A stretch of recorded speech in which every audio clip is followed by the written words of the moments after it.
और रिजल्ट जब topper verification का कॉल आया तो ये उम्मीद और भी बढ़ गई। हाँ, लेकिन रिजल्ट के टाइम पे हल्का डर था, लेकिन जब रिजल्ट आया तो बहुत अच्छा लगा। उम्मीद था कि कहीं ना कहीं कॉल भी आएगा।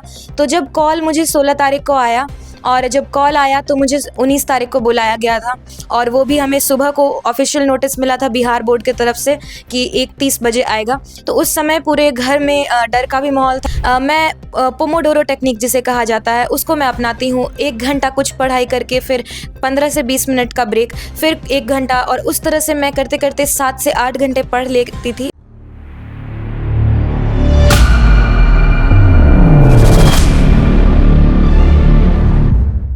नमस्कार, वॉच न्यूज़ देख रहे हैं आप। मैं हूं आपके साथ श्रुति राज। देखिए, अभी हमारे साथ पटना से कॉमर्स की टॉपर अदिति मौजूद है, जिनसे हम जानने की कोशिश करेंगे कि उन्होंने अपनी ज़िंदगी में ये मुकाम कैसे हासिल किया।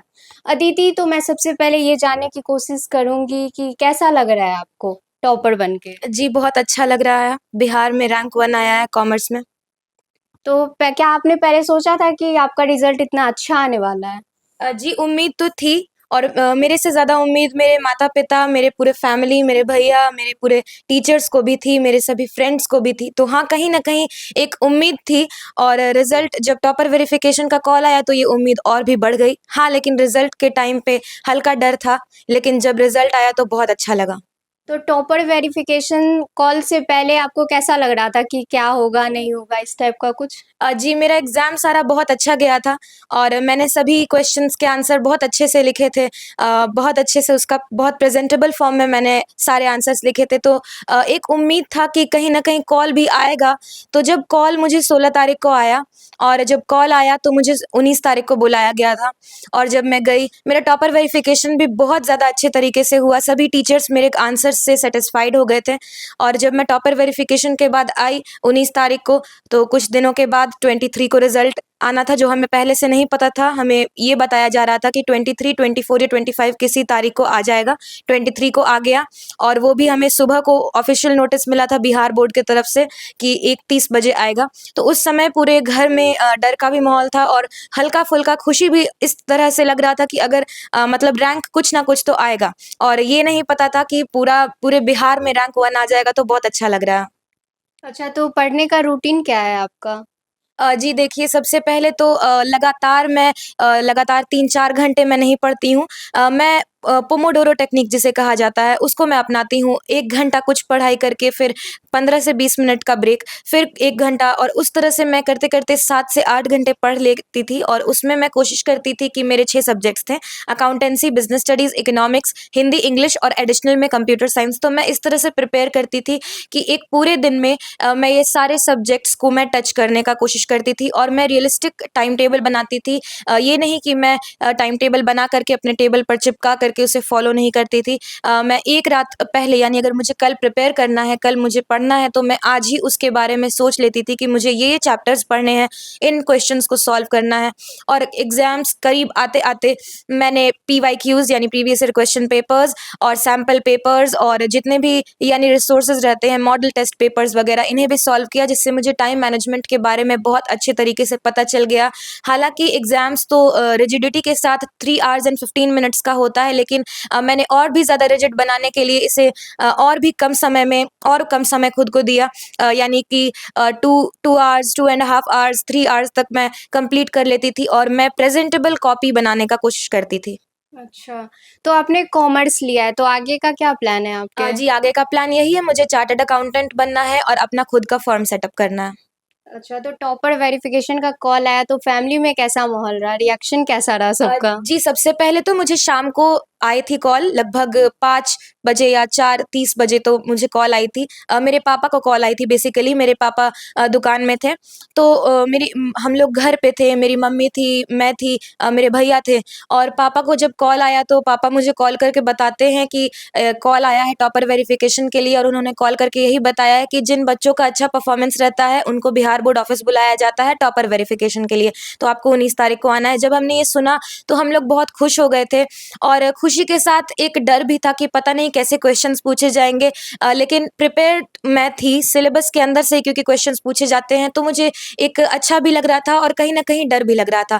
19 तारीख को मैं जब सुबह गई टॉपर वेरिफिकेशन के लिए, तो बहुत भीड़ थी, सारे बच्चे आए हुए थे और मैं अपना आधार कार्ड और एडमिट कार्ड लेकर के गई थी। अंदर गई, वहाँ पे रजिस्ट्रेशन के बाद मेरा इंटरव्यू हुआ, कैमरे के सामने मेरा सेल्फ इंट्रोडक्शन हुआ, उसके बाद धीरे-धीरे करके एक-एक करके क्वेश्चंस पूछे गए। सबसे पहले इंग्लिश वाले टीचर ने कुछ क्वेश्चंस पूछे, जैसे मैंने एस्से लिखा था, एस्से के बारे में पूछा, राइटर ऑथर्स के बारे में पूछा, उनके कुछ बुक्स वगैरह, उनके जो राइटर्स के लिखे हुए जो वर्क्स होते हैं उनके बारे में पूछा। हिंदी हुई, इंग्लिश, उसके बाद economics, business studies, accountancy, computer science, इस तरह से करते-करते सारा सब्जेक्ट हो गया और उसके बाद बहुत अच्छा लगा था टॉपर वेरिफिकेशन के बाद भी मुझे। और जब टॉपर वेरिफिकेशन हो गया तो मुझे और भी ज़्यादा खुशी थी, लेकिन उस समय मैं और भी ज़्यादा नर्वस भी थी और भी ज़्यादा डर भी था। अच्छा। जी। तो आप अपने खाली समय में क्या करते हैं? लाइक आपके हॉबीज़ क्या हैं? जी, मेरी बहुत सारी हॉबीज़ हैं, जैसे cooking, singing, like drawing, painting and sketching, और मेरे हॉबीज़ के साथ-साथ मेरी स्ट्रेंथ्स है पब्लिक स्पीकिंग स्किल्स, और मैं स्पोर्ट्स में भी अच्छी थी। मेरे स्कूल में बहुत सारे ऐसे कॉम्पिटिशन्स हुए हैं, जैसे कि स्पीचेज़, डिक्लेमेशंस, डिबेट्स वगैरह, एंकरिंग प्रोग्राम्स। मैं स्कूल के बाहर भी बहुत सारे जगहों पर 3 से 4 बार एंकरिंग कर चुकी हूँ, जिससे मेरा पब्लिक स्पीकिंग स्किल्स और भी ज़्यादा बेहतर हुआ है। उसी के साथ स्पोर्ट्स इवेंट्स लाइक कबड्डी हो गया, रेस हो गया, ये सारी इवेंट्स भी होती थी, इनमें भी मैं पार्टिसिपेट करती थी और मैं स्कूल में इसमें फर्स्ट भी आती थी। तो आप खुद को मोटिवेट कैसे करती हैं? जैसे कि पढ़ाई को लेके बहुत ज़्यादा स्ट्रेस भी कभी-कभी देखने को मिलता है, तो उस पे खुद से कैसे ये करती थी आप? जी, सबसे पहले तो मैंने 10th जब एंड हुआ था और 11th स्टार्ट होने वाला था, तो उस गैप में मैंने सिलेबस को स्टार्ट किया और उसके लिए मेरे भैया ने मुझे मोटिवेट किया था। उन्होंने मुझे सारे रिसोर्सेज़, सभी बुक्स वगैरह दे दी थी। उन्होंने बताया था कि किस तरह से एक स्टूडेंट को क्या-क्या मतलब डिफ़िकल्टीज़ आ सकती हैं। उनका भी कॉमर्स बैकग्राउंड था, तो वो मुझे बताते थे कि एक आम बच्चे को, यानी कि ज़्यादातर कॉमर्स स्टूडेंट्स को अकाउंटेंसी जो है, वो बहुत ज़्यादा टफ़ेस्ट सब्जेक्ट लगता है, तो इसे अपना फ़ेवरेट सब्जेक्ट बनाने के लिए। तो वो मुझे मोटिवेट करते थे, फिर टीचर्स मुझे मोटिवेट करते थे, सब लोग मुझे गाइडेंस देते थे, मेरे पेरेंट्स भी मुझे मोटिवेट करते थे।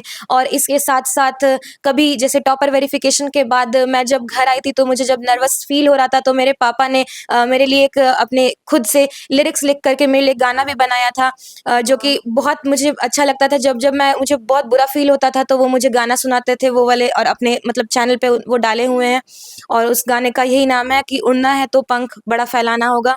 और इसी के साथ वो मुझे बोलते हैं कि तुम्हें वो मिलेगा, मेरे पेरेंट्स मुझे बोलते हैं कि तुम्हें वो मिलेगा, वो तुम्हें रिज़ल्ट मिलेगा जो तुम्हारे लिए अच्छा होगा, ना कि जो तुम चाहती हो। तो मेरे लिए अच्छा था ये कि मैं स्टेट टॉपर, वो भी रैंक 1 बनूँ, तो मुझे ये मिला।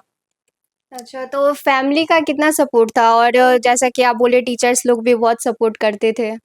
जी देखिए, फैमिली का तो बहुत बड़ा सपोर्ट रहा है, मम्मी-पापा, मेरे भैया, इनका सबसे बड़ा सपोर्ट रहा है। ये सब मेरे बैकबोन बनकर मेरे पूरे जर्नी में रहे हैं। इसी के साथ मेरे टीचर्स, मेरे स्कूल के जितने भी टीचर्स थे, चाहे वो जितने भी सब्जेक्ट टीचर्स हों या फिर कोई भी टीचर्स हों, वो मुझे हमेशा मोटिवेट करते थे। उनको मुझ में कैपेबिलिटीज़ शुरू से ही दिखती थी, उनमें मुझे उन्होंने मुझे बहुत ज़्यादा मोटिवेट किया है। वो हमेशा मुझे बोलते थे कि you have the potential, you have the ability. और एक स्टूडेंट के लिए सिर्फ प्रिपरेशन ज़रूरी नहीं होता है, उसको ज़रूरी है कि उसके अंदर वो जो एनर्जी है, उसके अंदर वो जो एबिलिटी है कुछ कर दिखाने की, उसको उसकी अहमियत का एहसास हो। तो इन टीचर्स के वजह से, इस इतने सपोर्ट, इतने गाइडेंस के वजह से मेरे अंदर ये जो एनर्जी था स्टेट टॉपर रैंक 1 बनने की, मैं अपने एनर्जी को पा सकी, मोटिवेट मैं खुद से भी अपने आप को मोटिवेट कर सकी इस एनर्जी के कारण, इस एनर्जी को ढूँढने के कारण, और मैं सच में इस बार कर दिखाई और मैंने रैंक 1 हासिल किया पूरे के पूरे बिहार में। रात में आप कब सो जाती हैं और सुबह कब आप उठ जाती थी?